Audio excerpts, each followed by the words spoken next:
And I want to start with that. So, all right, people are joining, and here we'll do my professional introduction here to make it really sound. And welcome to the Dean's Report Live, also known as the Dean Obeidallah Show.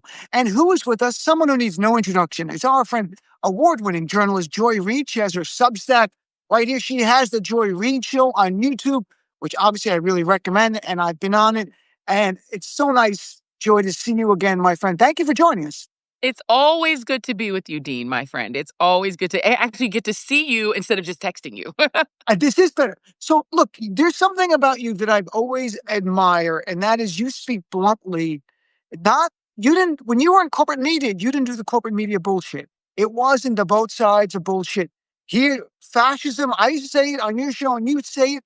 I'd go to other shows and say fascism. The anchor would look at me like, did that just come out of his mouth? Like, right, that's the world. So let me, and I'm brash. I've been told that by a professor from Yale who said, where are you from? I'm like, New Jersey, because that's why you're brash. I'm like, okay, fair. We're brash. So let me ask you the blunt reality that I think we're at war. I think Donald Trump has declared war on us. I don't think they're here to govern. They're here to rule us. And the troops in the street in Washington, D.C., it's as if Washington, D.C. has fallen in this war now to Donald Trump. I really believe, and I don't want to be dark with people. I'm just telling you, it's a Cold War. I actually think we're at war, and Trump is waging a war on us right now. 1,000%. If the exact same facts were happening in Poland right now, right, the mainstream media that will not say fascism would report that as a fascist takeover.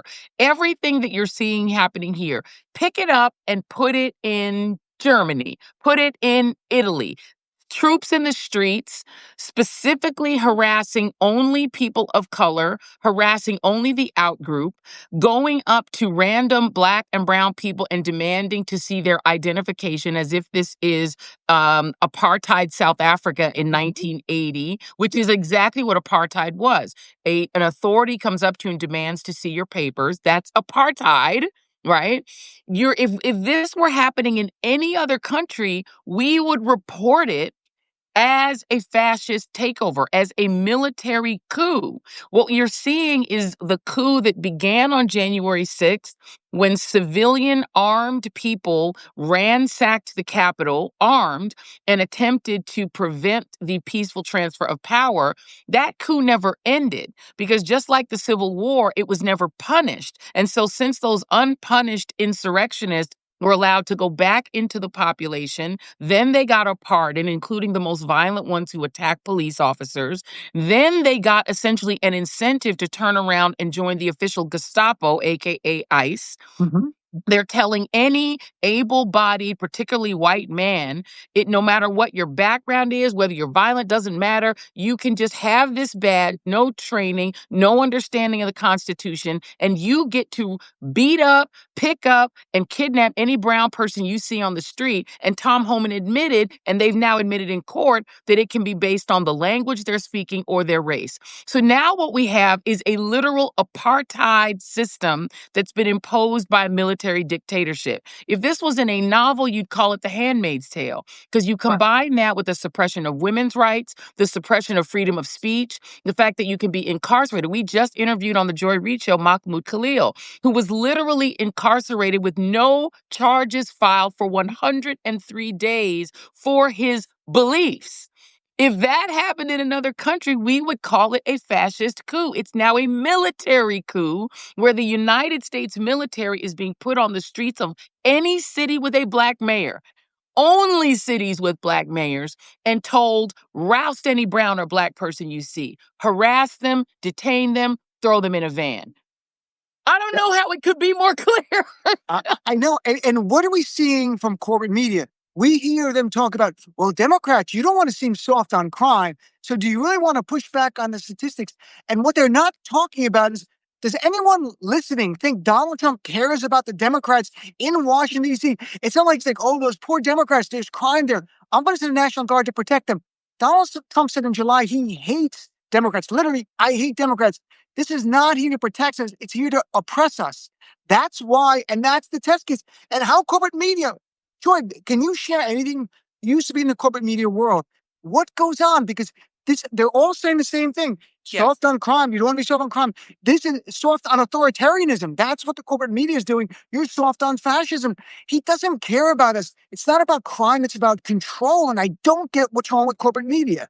I watched a little clip, unfortunately, ruined my mental health this, this morning by listening to a clip from one of the major networks. I won't say which it was. And they were having this conversation that, first of all, was really too casual for me. Because that's one of the issues is that corporate media folks, because they really aren't necessarily political scientists and they don't really let Jason Johnson's a political scientist, but he don't have a show on corporate media, right? If you're you're not the kind of person that gets the show. It's people who are generally, they read Politico that morning and then they all share that same Politico article. And then that becomes the conventional wisdom they all believe. And the current sort of Politico conventional wisdom is, wow, are Democrats at risk of being wrong on this issue with voters because voters don't like crime? And so they've now turned this into a conversation about whether crime is bad enough in D.C. to necessitate the takeover. And once one mainstream media outlet says that, it's the same way. Look, I'll give y'all a little tea about the way local news works. Whatever local news station, if you're in Miami when I was in South Florida, they literally see what's in the Miami Herald, and then they send a reporter out to go and try to interview the same people listed in the Miami Herald story and try to just redo that story for TV. They're not doing enterprise journalism in local news. They're just doing whatever's in the local paper. So whatever the local main paper's conventional wisdom is becomes what's on local news. They're not doing a lot of enterprise, okay? And I tried to do enterprise as a local journalist, and they didn't really like it because I was trying to do it on the Iraq War and the lies about the Iraq War, and they weren't interested in me, okay? They didn't like me very much, right? And so the reality is that there's a conventional wisdom because no one's an expert. So, and the experts are saying things that make people uncomfortable. So the easy narrative here is, well, we need to find out if we need to litigate is crime bad enough, and so they all do it. But they are not, but they could do 3 minutes of research in Google and find that Donald Trump in May said crime in D.C. is way down. They could literally do even less than 30 seconds of research. You just listen to Kash Patel, the FBI director, stand next to Donald Trump as he's announcing he's taking over D.C. and say crime is way, way down, and then try to quickly clean it up by saying, oh, but that's because of something Trump did. No, crime's been down for 2 years because the high level of crime was during the pandemic when Trump was president. That's when the big spike in crime happened because a whole bunch of young people were home with nothing to do and no money. And that is the easy precursor to lots of robberies and carjackings. There were a lot of bored, broke kids at home. But in places like Baltimore, D.C., Birmingham, and Chicago and Los Angeles, those Black mayors, because they themselves understand the criminal justice system can be hard on Black people, they're doing all these interventions. They're doing things like having summer jobs programs to keep the kids busy. Boredom equals crime because bored kids of all races will start robbing and doing bad stuff, right? So they're doing programs that are actually dramatically reducing crime. Also in Oakland, Barbara Lee, who used to be associated with the Black Panthers. So she knows the answer to crime is breakfast. The answer to crime is lunch you can eat so you don't have to worry. The answer to crime is having a basketball league to go to, having a summer job to go to, having something to do so your ass ain't bored. And so they're doing these things and it's working. And you can see it in the numbers. All these journalists could look that up, but it's easier to say, well, the president says crime is up. And then the Democrats, are they going to be wrong on crime? So it's laziness. And also, it's a very big fear, and you know this because we've both worked in corporate media. They don't want to say Donald Trump is a fascist because the people they work for at the top of these media organizations aren't journalists. They are corporate suits who want to do business that the government has to approve. So they want to do mergers and acquisitions. They own a little media network, but they're not in the journalism business. They're in the mergers and acquisitions business, and Trump can stop them from doing it. So if you call him a Nazi and a fascist, his FCC is going to say, you can't do your merger. You can't do that acquisition, Skydance. That deal is dead. They now have such complete control over the government, and they use it to personally go after Trump's enemies. So if you make Trump mad, he will literally stop your business from operating. That's one of the reasons that they won't tell the truth. And because I want people to understand I'm actually being specific, I'll give an example and name someone. And it's not about this person. It's a symptom of the issue. Yesterday on CNN, Harry Enton, who's the data guy, goes on and literally says Donald Trump's numbers on crime are like Air Jordan. He's flying and he's comparing it to Joe Biden a year ago. What was Donald Trump's net approval on handling crime in the poll he had behind him? +1. Literally, folks, +1 at like 0 is the next below, +1. But Biden was down 20 points. Who cares what Biden's numbers were a year ago? Like we're living in now. So Trump, and it was only one of the only issues he has anything even positive. He's +1. He's almost at break even. And Harriet like, he's like Air Jordan flying over Joe Biden. And there's the headline. There's the narrative. And that's what hurts this issue. Edward R. Murrow famously said there are not two equal sides to every issue. And I don't know why corporate media does, and I know why. We know it's a business reason. Look at it. If you watch that press conference with Trump, just lying. And the journalists, almost none of them challenge him more than one little oh, can I press here a little? But not a follow-up because you're gone. You're no longer in the White House anymore. And you might lose your job at that network. And that's the world we live in right now. So as a human being, there's an impact on the journalists. I want them to stand up. But they could lose their job. And that's the world they're navigating.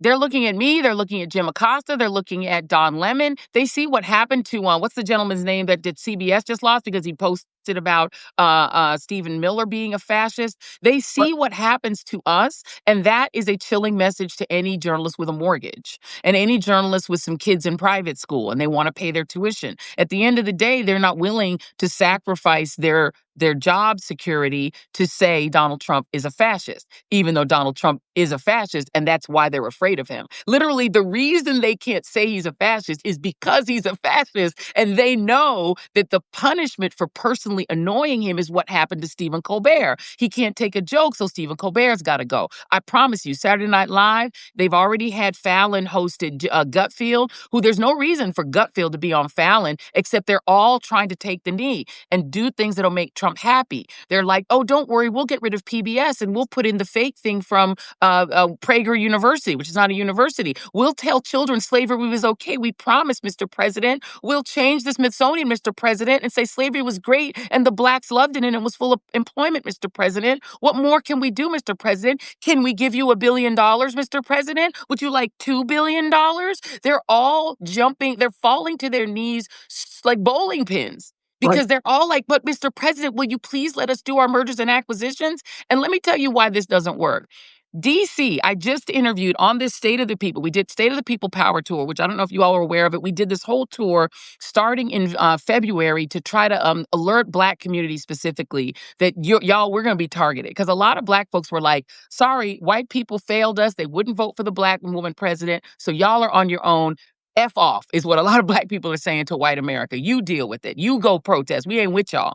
But we were trying to impart to a lot of Black communities, hey, you can be mad at the white people if you want to, but they're coming for you. When they start knocking over on brown people, you're next. Because the minute that they get really good and lubricated up in their minds about they can knock out some Black people, some brown people and drag them off into vans and throw them into the van, Blacks are always next. We're always on the menu. So we're like, let's get in there and tell Black folks, this is at stake for you. Now it's coming to pass because it's only Black-run cities that are getting the military on their streets and the military rousting them now. And they're going in the Black community too. Okay, so what happened to them? So last night, the State of the People Power Tour, we came back together and we did an emergency live 2-hour special. And I interviewed Muriel Bowser, the mayor of D.C., for that special. I'm going to play some of it tonight on the Joy Reid Show. And I asked her if she approved her police chief putting out this executive order saying, we're going to cooperate with ICE. We're going to do whatever ICE needs. We're going to help them out. You know what happened 40 minutes after we got off the air? Pam Bondi announced that now the police chief that did that to appease Trump will now report to the Homeland Security Director because he's white and she's Black. Donald Trump has racist Tourette's. The minute a Black person takes the knee, he says, good, I'll take that Negro. Now you go report to this white man because I don't like Black people. And Black people can't be in charge of shit, including the police department. So he's not going to let that Black woman be in charge of the police department, even though she appeased him because she's Black. Look, when it comes to fascists, history tells you you have two options. One is submit, the other is fight. That's your choice. If you submit, you're not free from persecution. It's just delayed generally if you're in the group that the majority hates, right? So if you're in journalism, if you're Black, if you're brown, if you're Muslim, they're coming for you. If you're gay, they're coming from you. Transgender, they're coming for you. So you can appease them for a few minutes and hold the shark off for just a little bit, he's going to come and bite you. And speaking of racism, I love, because I do get your Substack and I read them.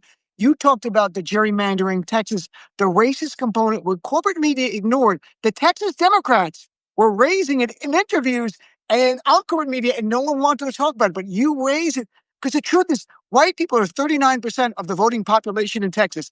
In the new map, they've given themselves 2 new white majority districts. So 65% of the districts in a state that's 39% white is now majority white. 65%. This is apartheid we're talking about happening in South Africa, in Texas, South Africa. But that's what's happening. They literally have given, it's about white power. That's the whole thing. I'm so glad you reached. So what can you share about it? Because I think it's important people frame this the right way. It is about preserving white power. That's what we're dealing with right here. And Texas is already an apartheid state. The state is majority non-white. It has demographics very similar to California, but a little bit more black. So California is only about, I believe, 6% black, 9% Asian American, something like that, and like 39% Latino. So, but both Texas and California have Hispanic majorities. You know, they're not majorities meaning 50% or more, but the largest demographic group in both of those states is Latino. But in California, if you are Hispanic, you can actually have a little bit of power. In Texas, you have none. You have one statewide official who's technically Hispanic, Ted Cruz, but Ted don't really claim y'all. He's kind of like what Clarence Thomas is to the blacks. He and Rubio are to y'all. He don't really give a damn about y'all. He left y'all to drown, left the state when the grid went down. He don't care about y'all. He doesn't even really like embrace the Hispanic. He don't care. So the reality is they're now going to take the second largest demographic group in Texas is white folks, right? As you said, they're about 39%, but Hispanics are like 40.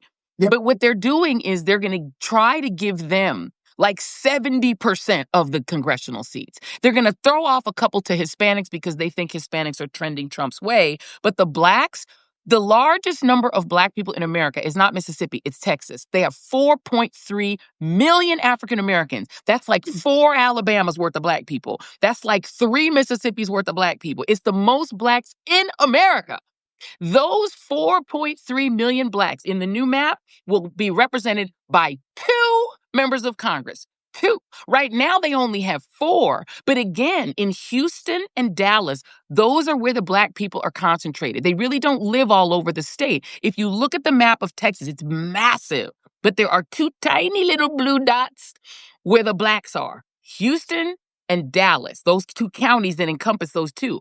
They're taking all but 1 of the 5 seats they're switching from those 2 black districts. They're taking the district that your friend Jasmine Crockett, everyone loves Jasmine. Yep. They're taking her district and the district of another black guy named VC and merging them together. And then they're taking another district that is the most historic district in the state, Barbara Jordan's old district, Sylvester Turner's old district, Sheila Jackson Lee's old district, and taking that and another district and merging them together. So the 4 go to 2, and then it becomes a bloodbath between these 4 African-American members, including the cane shaker.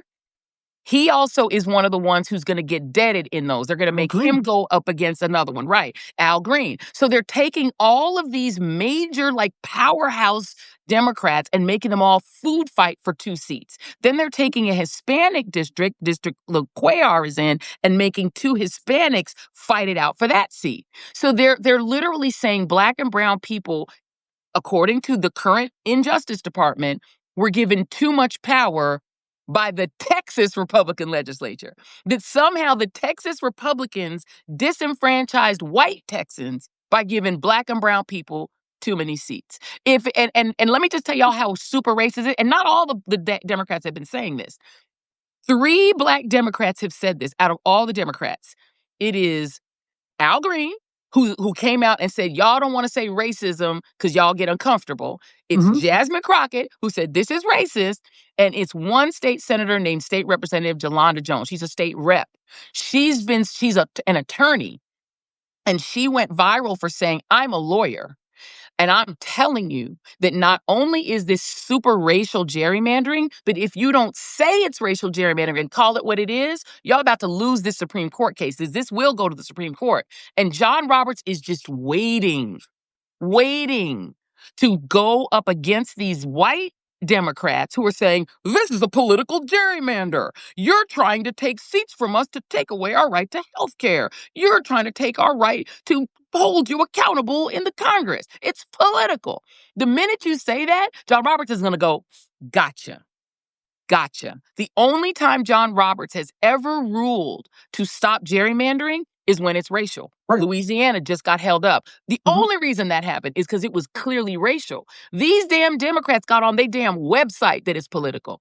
They're about to lose that case. And she said, y'all are going to lose.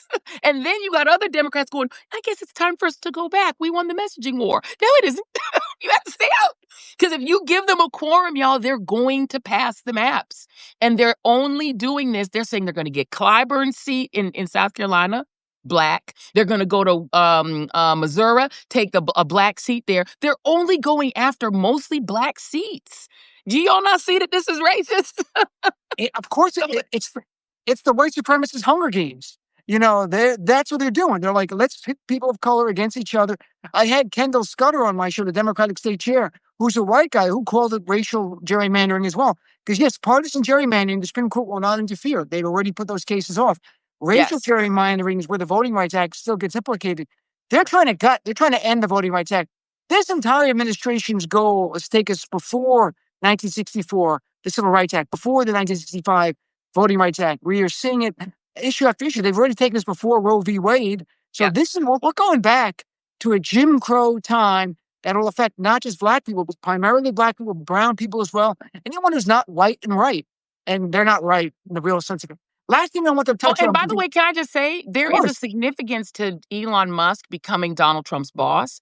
Back in the day, when I wrote my Trump book, I interviewed a white South African professor who told me that after Barack Obama won in 2012, white South Africans from the party that was the apartheid party in South Africa reached out to American Republicans urgently with a 911 and said to them, if you all don't become, quote unquote, a white interests party, if you don't explicitly become that, because you've been sub rosa a white interest party since Nixon, but if you don't become a white interests party explicitly and get your white people to vote on their skin color and to vote in defense of whiteness, the same thing that happened to us in South Africa is going to happen to you. That warning went up 911. The South Africanization of the United States Republican Party started after Obama. And what you've seen is the increasing influence of white South Africans. Peter Thiel, who is essentially the real boss of J.D. Vance. You think about the fact that they are now openly following, what is the guy's name? The techno-feudalism guy that is openly saying we need a dictatorship. We need to go to a dictatorship type of a system. And he also believes slavery was right. You're starting to see people like Vance who genuflect toward open white nationalist belief. Not Andreessen, there's another one. Y'all put it in the chat. And what they're doing is you're seeing people like Peter Thiel and Elon Musk, Curtis Yarvin. Thank you, Curtis Yarvin. These are Yarvinites. Go and Google what Curtis Yarvin believes. He believes that there needs to be a racial hierarchy. Read Project 2025. It's saying that the reason they want to undo the 1619 Project and multiculturalism is because it tries to hide the natural ethnic, racial, and gender hierarchy. And so what they're doing with Project 2025 is saying we need a hierarchical system. They look to white South Africa, white-controlled South Africa as a model. What did you have in white South Africa? If you were Black, and you're the Black majority in white South Africa in the 80s and 90s up until it was overthrown, you could be asked to show your papers, your identification papers needed to always be in your hands, and you could be asked for it by any authority. You actually could be asked by any white civilian. That is what they are now already implementing throughout the United States in every Black-run city. Black and brown people are being demanded to show their papers, and even sometimes when they do, they get detained without charges and charged with not being a legitimate American. They've done this to American citizens. They've done it to students. This is South Africa-style apartheid, and it's being enforced the same way that apartheid was, by military troops in the streets. If y'all don't wake the hell up and see what they're doing, and it is directly being influenced by white South Africans who now also have an open door to immigrate here. Only them. They can come because that's Yeah. who they want here. Yeah, Trump banned refugees coming, but white South Africans were fine because apparently we were low on white people.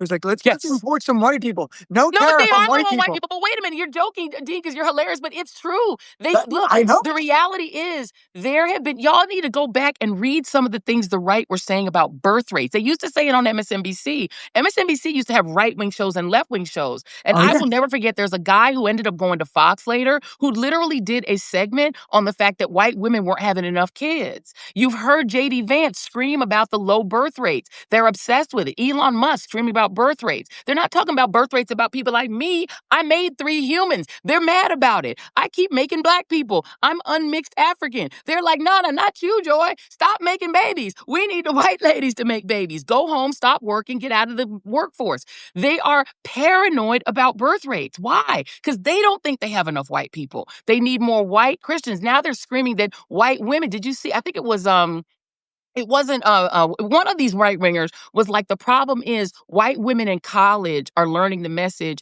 that they shouldn't marry and have children. They're being fed bad values. Charlie Kirk, I think, said it. And that's what we need to undo is white collegiate women because they also vote wrong. You had J.D. Vance retweeting this insane pastor who I believe is the pastor of Pete Hegseth, who is saying that we need to get rid of the 19th Amendment, that women need to be subordinate to men. They're preaching what's in the Handmaid's Tale. And it isn't about me having, it's not about black people having too many kids or, God forbid, Hispanics who are already, they're more than black people at this point because they actually are young and have high birth rates. They're worried about the white birth rate. They're worried they don't have enough white people. And they're like, we will export brown, we will export black, get rid of them. We will denaturalize as many browns as we can to make a whiter country. It's open. And that's why they were importing the white people. And again, there was no tariffs on white people coming into the country. Like they're tariff free. Last thing, because you covered it on your show, I used to go on, and you're still covering it. And that's Gaza, the horrors of Gaza. I've covered it a great deal on my show. I know you recently did an episode talking about what's going on. Well, what can you share that stays with you, and the idea that this is not over. The horrors continue every day. I was just sending an event last night talking to a doctor. He was a U.S. combat surgeon in Iraq. He actually worked on Tammy Duckworth. He did surgery on her. He said what he's seen in Gaza, and he's gone there volunteering, is worse than any war theater he's ever been to. Yeah. It's horrific. And it continues on right now. And we're seeing the right-wing members of the Netanyahu administration, Smotrich, who was like the finance minister, openly talking yesterday. There's not going to be a Palestinian state. It's over. The dream of Palestine is over. And what troubles me is the media doesn't cover these right-wingers, Netanyahu, Smotrich, Ben-Gvir. They want a Jewish-only land, like the settlements are Jewish-only, with the Christians and Muslims gone. And I don't know why our corporate media doesn't touch on it. That's not a mainstream Jewish view. It's not a mainstream Israeli view. But it's the view of the right-wingers who run that government right now. So they dehumanize Palestinian Christians and Muslims, which is why you can kill them the way they are. And now they're openly getting ready to ethnic cleanse them and make all of it, from the river to the sea, Jewish only. That's their goal right now. And our media's like yawning and barely covering it. Yeah, the media is barely covering it, and it's been one of the most sort of depressing things about both the media's take on this and frankly, the Democratic Party's take on this. And as somebody that has had the exact same view on this since I was in junior high school, I'm not one of these Tucker Carlson, Johnny-come-latelys. This is going to be good for my my metrics on YouTube, so let me go ahead and switch sides on this issue. Or I don't know where Marjorie Taylor Greene got this from, but what's interesting to me is, welcome to the party. MAGA base people at the MAGA base and the Joe Rogans of the world, the podcast world, they're off this train. They do not accept what Israel is doing to the Palestinians. I think a lot of them, the Marjorie Taylor Greenes, are waking up to the fact that so many Palestinians are actually Christian, that Christian churches are also being obliterated in Gaza. I don't think people understand that when Abraham came from the land of Ur, which is supposedly Iran, he had more than one child. And his child, Ishmael, who was his eldest child, is the father of Islam. And his younger child, who is the father of Judaism, is also the father of Christianity. But when they left Canaan and when they arrived in Canaan and were told, don't mix with the Canaanites and wipe them out, and Isaac is the father of Judaism and Christianity. But the people who were left behind, the people who descended from Abraham, include the local people, Mizrahi Jews, who are Middle Eastern Jews. They look just like Palestinians. They look like you. And you've got Palestinians who are both Christian and Muslim. They're all children of Abraham. You have Ashkenazi Jews who are European, and then you have Sephardic Jews who are somewhere sort of like kind of Cypriot. But in the region are all three of those people. So there's a claim of indigeneity being made by all three of those groups of people. But those are not the people that are the settlers at all. The people who are the settlers are coming from New Jersey and from Warsaw and from Moscow. They come from far out of there and saying, we're going to take this land from you because of this biblical claim that has not been made by the local people. Those people weren't doing it. They were living under the Ottoman Empire like, what's up? They were all living together, all good. But the imported people who come in and say, oh, I'm of the same religion, therefore I can have this land, even though I'm literally from New Jersey or Warsaw. If I said Dean, if I said, because my people came originally from Ghana, enslaved from Ghana, and then went to Guyana, and I dropped in Ghana and walked up to somebody's farm and said, back in biblical times, my people lived here. You got to get out this house. This is my house now. And I put a gun to their head and took it. You would say I was insane. But we're saying that Smotrich and these other people who believe that they have a biblical claim, that is not the way land works. That's not the way international law works. You don't just get to take land because you've got a book in your hand that says that people of your same religion used to live here. That's not how that works. These people live here. You can't just take their land.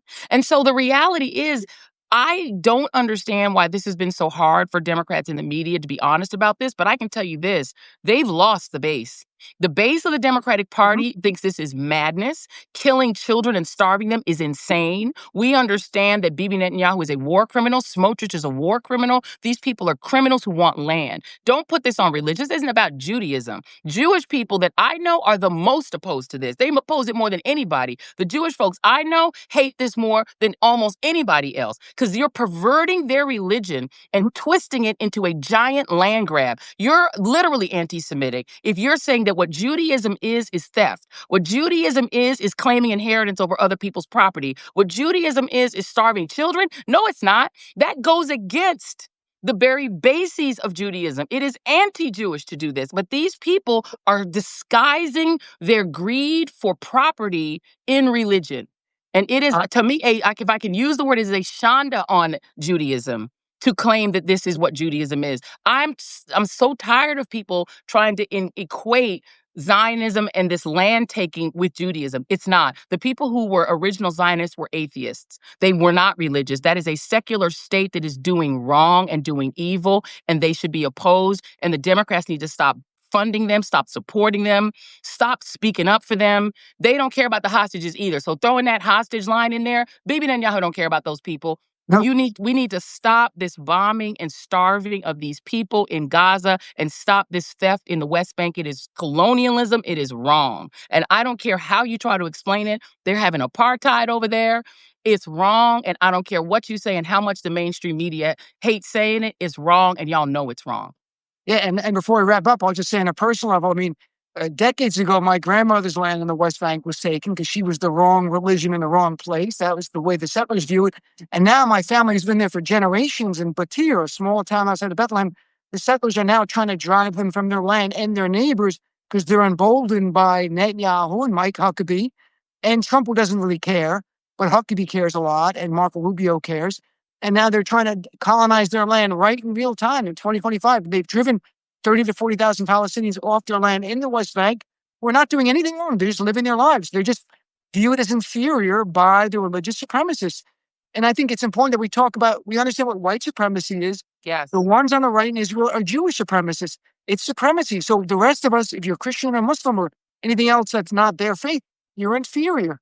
You're to And not only demonize. that, it's also Jewish supremacists, but it's also white Christian nationalism rearing That's its head part of it, again. right? That's The majority of the people who are the most super Zionists aren't even Jewish. It is people like Joe Biden, who's a Catholic. It's people like, Mike Huckabee, who's an evangelical. The evangelicals are the ones.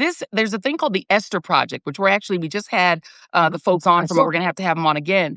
They are fighting the Esther Project people. They themselves are Jewish, but the people who wrote the Esther Project are the people who wrote Project 2025 who are not Jewish. They're Christian. They're evangelical. And I say Christian with an asterisk because they ain't really Christian. They are evangelicals. So evangelicals are driving this because they think they can bring on the end times by having Israel take back all of what they're calling Judea and Samaria, which is bullshit. If we're going to call that Judea and Samaria, then I want to call Iran Persia. Then I want to start calling it all Mesopotamia. Are we using old names now? Can we call Yemen Kush? Are we switching the names again? Are we saying now we're the land of Kush? We don't just get to pick biblical names for shit. That's not the way it works. But this is what they get away with because people are like empathetic toward Jews who died in the Holocaust. Those people are spitting in their graves. This is not what they died for. They did not die for this. You're twisting their deaths into evil and using their deaths to do to Palestinians the pogroms that were done to your people. This is sickening. It's sick. And for y'all to keep trying to put this on Jewish people, you're the one causing anti-Semitism because then people take it out on the random Jewish person who doesn't know who is not involved in this. Y'all are harming Jewish people because this is not what they are down for. And I'm telling you, nobody Jewish I know is into this. They're all upset about it because they're like, you're twisting my religion into this bullshit. It's not right. Yep. And even some of the more right-wing American Jews, who at one point were more supportive of Netanyahu, have come out now to denounce starvation and what's going on in Gaza. Come on. But others have been there from the beginning, have been like, this is after October 7th. They understood there would be some going after Hamas, but then it became a war on Palestinian Christians and Muslims in Gaza. And so, and on journalists. They're killing journalists. They're killing journalists. Where is the journalistic community? Almost 200. And the Committee for Protecting Journalists has talked about it, but the American media barely covers it. But silent. Joy, thank you so much for spending a chunk of time with me here on a Friday. I really appreciate it. And people can check out your YouTube show, the Joy Reid Show on YouTube, of course, your Substack. And it's just, I have the actual title here to give it out. It's joyreid.com. Joyandreid.com is your Substack. You can check out there and sign up for that. Thank you, Joy. I love you. Thank you so much for being on. Thanks for always speaking the truth. I buy you so much for that. Thank you so much. Thank you, my friend. Take care. Take care, everyone. Have a great day. Bye. Bye.